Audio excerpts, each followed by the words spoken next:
Une famille de Shawinigan vit un réel cauchemar. L'appartement qui est loué dans un état déplorable. Il n'y a pas d'eau, une fenêtre est brisée et un seul calorifère fonctionne. Imaginez devoir vivre dans de telles conditions avec le froid sibérien des derniers jours. Je m'en vais les rencontrer à l'hôtel où ils ont d'ailleurs passé la nuit.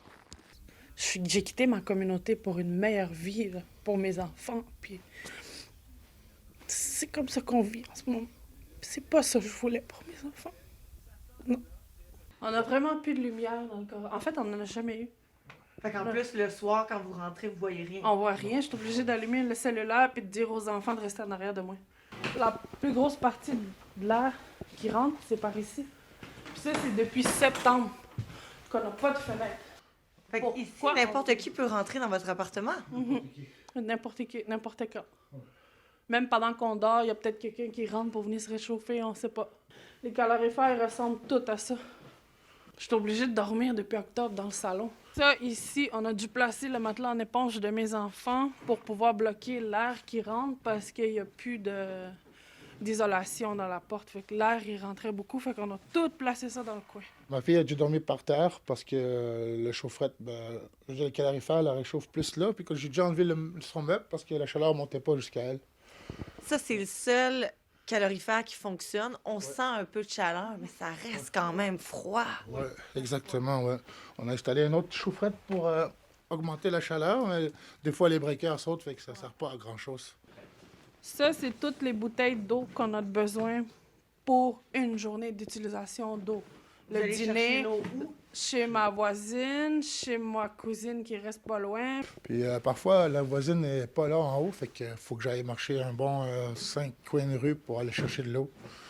Puis des fois, dans une demi-heure, toute mon eau est partie. C'est difficile.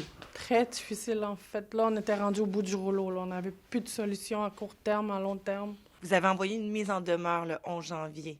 Oui. Vous n'avez pas de retour depuis? Ce lundi, ils étaient passés pour venir faire des réparations. Tout ce qu'ils sont venus faire, c'est venir regarder. Bonjour, M. Barchicha. Je viens de m'entretenir avec votre locataire, Sabrina. Je voulais juste vérifier avec vous parce qu'elle est privée d'eau et de chaleur depuis un bon moment déjà. Est-ce qu'il y a des réparations prévues? C'est elle qui a fait les dégâts et les réparations, ils sont en train de les faire. Ils ont commencé depuis dimanche à les faire. Et là, ils sont là aujourd'hui encore.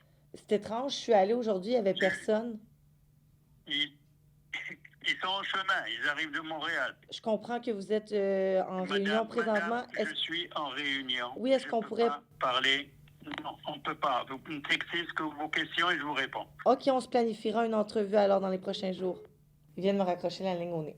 Je pense qu'on est les seuls à vraiment de se battre pour nous faire entendre puis faire respecter nos droits en tant que locataire. Là. Sabrina et sa famille espèrent rester à l'hôtel jusqu'à la semaine prochaine avec l'aide de son avocat et du principe de Jordan qui vise à offrir aux enfants des Premières Nations tous les services et soutiens nécessaires, mais rien ne lui garantit qu'elle ne devra pas retourner dans cet enfer.